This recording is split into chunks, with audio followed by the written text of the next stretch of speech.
Oh no, it's happening again! I'm refracting up in here! I could start the episode with no initial commenting, but that looks like it's gonna end poorly. I could have a beer. Oh wait, I don't really drink. Oh, what if I stall? No, that doesn't seem like it's gonna end very well. Take a minute to go check on the kids? Oh, hell no. Oh, check out those cheekbones. Here we go. Do what I always do. I'll introduce myself, 'cause I'm Michael Everts, and this is Fit to be Read.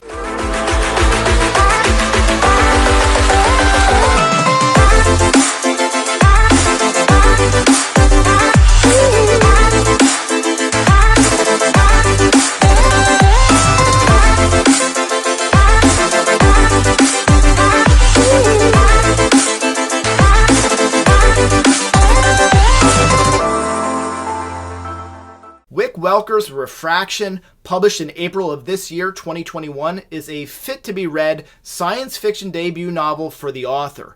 While Welker has published other novels, this is his first foray into science fiction. I intend to continue reading his work, as I found Refraction highly enjoyable. I understand that he has a new release that's either out now or coming out very soon. I do expect to move it up on my TBR following this enjoyable reading experience. This being a 2021 release with some similarities to Andy Weir's Project Hail Mary, also a 2021 release, attempting space travel, recruitment to service, or calling themes, it's worth briefly comparing the two novels. They are very different plots, of course, but in terms of enjoyability, they are on the same playing field. Hail Mary, for me, was a more accomplished and thought-provoking read. Refraction was very enjoyable, and it was the more unput-downable. As with each review on this channel, the episode will begin with a spoiler-free review, character analysis, and plot summary. Following that summary, I'll announce a 5 likes and 5 dislikes segment that will include spoilers. If you haven't already done so, click the subscribe button and click the notification bell before we start. Refraction splits its chapters and points of view among 3 timelines: mid and late 1980s, 2098, and 2155. This immediately sets a quick pace that serves the story well. The novel is 450 pages, and split among 3 timelines, a lot needs to get done, and get done quickly. There is a bit of info dumping in the first 100 pages, and while it fills in the world building, the forced dialogue and telling the audience what I want them to know is more obvious than I think most will want from the author. That the remaining 350 pages avoids this same tactic lifts the book to a 3.5 or 4 stars. That's the mark that I'm going to give it on Goodreads, the 4 stars, and gives me reason to believe that Dark Theory, his next release, will be even tighter and will get my attention on my TBR. The first main character the reader meets is a physicist and college professor, Timothy Strauss. The year is 1986, and while Strauss is clearly a brilliant physicist, his brilliance is enhanced by the voices he hears in his head. With the aid of these not quite clear voices or directions, Strauss attempts to invent warp drive propulsion. Strauss refers to the project as a Casimir drive. Because he hears voices and is not clear if they're real or just his psychosis, his emotional and physical stability are impacted. Strauss is so prone to be noticeably affected by this that the chair of his department at the university, Dr. Van Wert, takes preemptive measures to respond to eventual episodes and frequently sits in on Strauss's lectures. The early setup in this timeline conditions the reader to examine the relationship between Strauss and his wife, his child, his students, and of course, the chair of the department, Van Wert. Welker builds suspense with each trial and error in building the space warping drive and cultivates a strong sense of mystery about what the voices are and where they're coming from. The reader is also introduced to ideas around nuclear conflict. The 2098 timeline introduces main characters Cal Stanger and his friends Jelena and Bendito. Cal and his friends are space cadets at Central Cell Air Academy, preparing for their senior year final exam, the Jupiter Run. This timeline also introduces us to Cal's mother, Minzy Stanger, a socialite and apparently an important citizen of Central Cell. Central Cell is presented as a sensible post-apocalyptic future Earth society. Like Strauss in the late 80s timeline, Cal hears voices. While we, the readers, find suspenseful and care about the Jupiter run, we're more interested, again, of course, in the mystery of the voices. Our curiosity is also piqued about the world of Central Cell and how things run there. One of the things that survives an apocalypse is wealth disparity and the opportunities for the haves versus the have-nots. Jumping forward in time to 2155, this timeline features Custos, the sentient robot mayor of New Athens, the first colony on Mars. When Custos is first introduced, he seems to have been riding a wave of support and enjoys high job approval rating. This mayor has a knack for making enlightened decisions and governing, and is also an effective time binder, meaning he understands and has learned from the failures of governments of the past and is not bound to make the same mistakes in the future. This timeline would, of course, not be that interesting without conflict or mystery. Welker gives us both here. There are politicians that may think Custos is too calm, cool, and collected, and we also have, surprise, surprise, mysterious messages. Unlike the other timelines, the focus on the mysterious messages are not voices, but rather comes in the form of gravitational waves. Custos navigates the political terrain while at the same time enlists the help of government scientists to attempt to decipher and find the point of origin of the cryptic gravitational wave messages. Having 3 storylines is a great device for keeping the story fast-paced and filled with a number of familiar themes. The feel of the novel is at times dystopian and alternate history, at times thriller, and with small bits of horror, some small bits of young adult, some small bits of hard science fiction and military science fiction. There may have been some sacrifice of meaningfulness in some of the themes, as there was great setup and interesting resolutions, but some of the stuff in between was absent. The story does offer resolution to the mysteries presented in the first half, and the reveals are all satisfying. While the Mars colony is not written to be a deep dive into philosophy, it is exciting to think about a not too distant future settlement on a nearby terraformed planet. Knowing what we know now and thinking about how we might have the chance to start from scratch with leaders who potentially have learned from the past. This is definitely a book to recommend to readers looking for an accessible science fiction read with a good dose of space, science, and action with original ideas, suspense, and mystery that wraps up with a worthwhile and enjoyable conclusion. Refraction is a very fun read. The novel is original and a great fit-to-be-read first entry into the science fiction genre for Wick Welker. Most effective is that the story is well told and features suspenseful mysteries, even if telegraphed at times, with satisfying surprises and reveals. To avoid telegraphing too many spoilers, I've saved those for now and my 5 likes and 5 dislikes segment. Like number 1, right from the get-go, Strauss is an interesting character. Being the quirky genius is nothing new, but Welker introduces us to the quirks in novel ways. I especially like Strauss reaching out his hand to shake Gia's hand while she's all the way across the room and he doesn't seem to notice that. He just puts his hand out. That was kind of cool. Dislike number 1, because I enjoyed the book so much, I wish there weren't so many minor interruptions in the believability in the anarchy storyline. While it otherwise might have slowed pacing, Jelena's willingness to join with Cal and Raz was just too instantaneous. Of course she was motivated by saving her parents, but with little hesitation, she was fully on board to become a fighter pilot for the anarchists. Then there are the bricks, which is sort of the cryptocurrency for Central Cell, and then the story about the financial systems of Central Cell and the meaning of the name. The story might have benefited from spending a little bit more time earlier in the book, setting up the world in such a way that the reader wouldn't be questioning if it made sense that these 3 prominent students were completely ignorant about the meaning of the name of their government. Then the big one is the reveal of the giant 150-story tower that's in the center of it all, with fighter jets, turrets, and an armed military. The way it's presented as, you know that big gray tower? It appears to diminish the scale and the scope of it. It also reinforces the cadets as ignorant.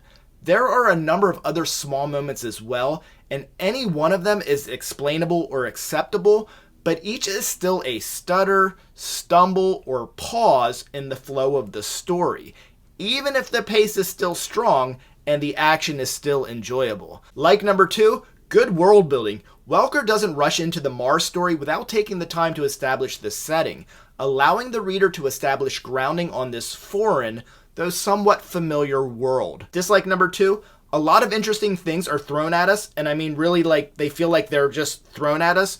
Credit to the author because those things really do build the world and the story, but some of these ideas would be better served with more page time. Occasionally, big reveals like the board of trustees that run Central Cell needed more than just a few paragraphs. In 2 or 3 pages, we were given all of the description of the tragic conditions of the world outside of Central Cell, what happens to Central Cell citizens who can't afford healthcare, the copper mines, economics, and the philosophy of the ruling class of Central Cell. Those topics together could be several chapters instead of a few pages. This isn't to say that it didn't serve its purpose, because the way that it's presented is consistent with the pace of the rest of the book. The missing bits, though, is where I add the words kind of when calling it dystopian. It's kind of dystopian. Just like number 3, there were a few really great moments that I would have liked to have seen a little bit more prose wrapped around. The moment when Cal cradled the dying man's head and was stroking his hair, that was a great revealing moment for this character. It's because it's such a great moment that I bring it up now, because I feel there was an opportunity to have made the moment even more special. The characters are well written, but there was room for improvement. This moment might have been one to exploit. We also find out that Cal, who we also know as the Copper Hound, was stuck suffering in the copper mines. Please tell me more. Please elaborate and make me feel his pain, distress, fear, desolation, etc. There were opportunities in the book that could have been used to make some of the characters less flat. Cal's sort of validating or coming to recognize Raz's or Custos' actions was likewise shortchanged at the end of the book. I will say though, if I had 6 likes on this video, I'd list Copperhound at number 6 as a badass villain name. Expanding further on the character side of things, Jo, Strauss's wife, is well written. She is a minor character, but she displays strength and depth in subtle ways. The nuance is refreshing.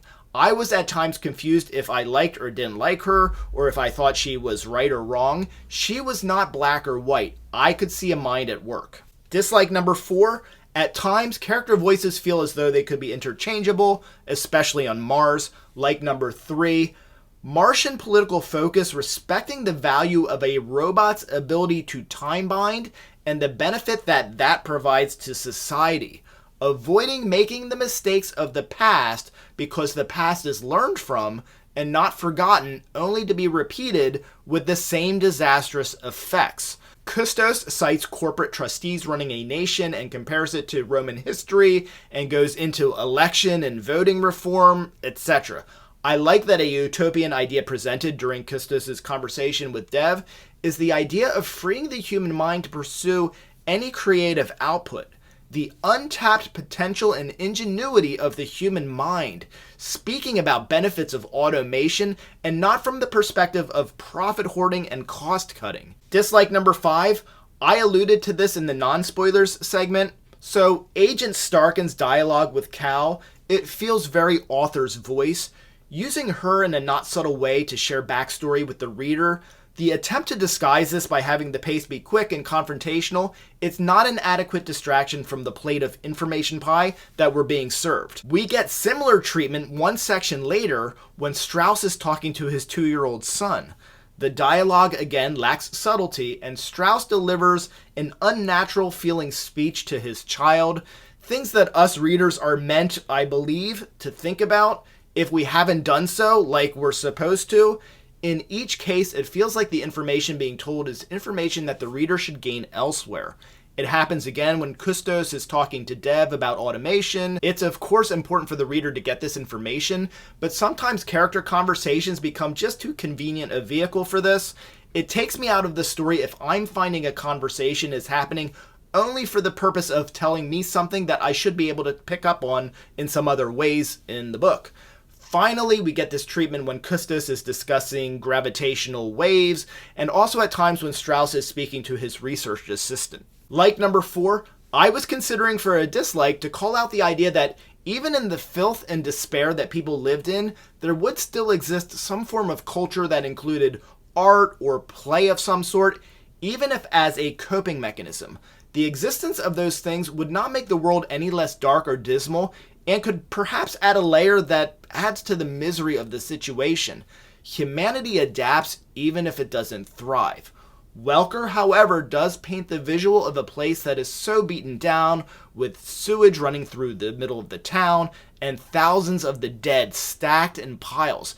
It still feels like there are pieces to the picture that are missing, like something's gotta give. But for sure, Welker is selling the tragic environment, even if, as I just mentioned, I wanted more. Like number 5, great pacing. The pace at the beginning is patient without being boring. Little by little, we get more world building and small bits of action.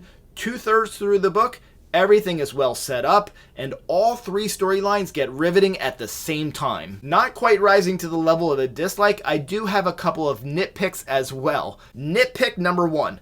The class at the very beginning of the book is something that I just can't shake. Strauss starts the class, has 2 or 3 exchanges, has an episode, and then announces he's ending the class just a few minutes early. The class couldn't have been more than 5 minutes long, so a few minutes early, what does that mean? The class was going to be 6 minutes long? I think overlooked was incorporating something that could have been inferred as passage of time so that people like me wouldn't nitpick this. But the way it's written, there's not really room to consider that the class was more than a few minutes long from the point that the class filled in and the point at which the class was dismissed. Nitpick number 2, I like the idea of the exchange with Dr. Farr, Dev, and Custis, and how impressive Custis' knowledge is. Farr is impressed as well and even quips, "Astrophysics is one of your passing interests?" I like the exchange if it's between 2 humans. The fact that Custis is a sentient robot with basically, as far as she knows, an advanced computer brain in a highly technological future, the exchange with this other expert doesn't feel quite right. The humorous surprise that Farr expresses doesn't feel right. Now, some food for thought. When Raz is discussing mirrors to explain multiple dimensions to Cal, I can't help but question if in all of the other realities, Cal's and Raz's have similar discussions, and then consider, have the Raz's in the other dimensions use the same refraction vision to make decisions on high probability outcomes in other realities? If they're all doing the same thing in each reality, looking into other realities, which Raz's in which realities are actually making the high probability for success actions that the other Raz's are copying? Who's copying who? Which came first? The obvious answer would seem to suggest that you'd have to go to further out realities to find dimensions where Raz's are not aware of the refraction and are simply just making decisions, and those are the ones that we can see and make decisions based off of. Where that fails, though, is that if you get further out from the prime or native reality to find a Raz that is authentically acting rather than observing other realities, that Raz has to be completely different from a Raz that's been using refraction. Unfortunately, though, Raz is specifically stressing that they need to observe similar realities, not the more distant ones that veer so far away. The idea of refracting is way too significant to be absent in a similar reality that could provide the strategy based on a spontaneous action by a version of yourself, not watching another version of your similar self. Thank you for watching. I'm Michael Everts. This is Fit to be Read. Please like, please subscribe, please click the notification bell, and YouTube will let you know every Thursday at 1 o'clock when I release new content. Thank you.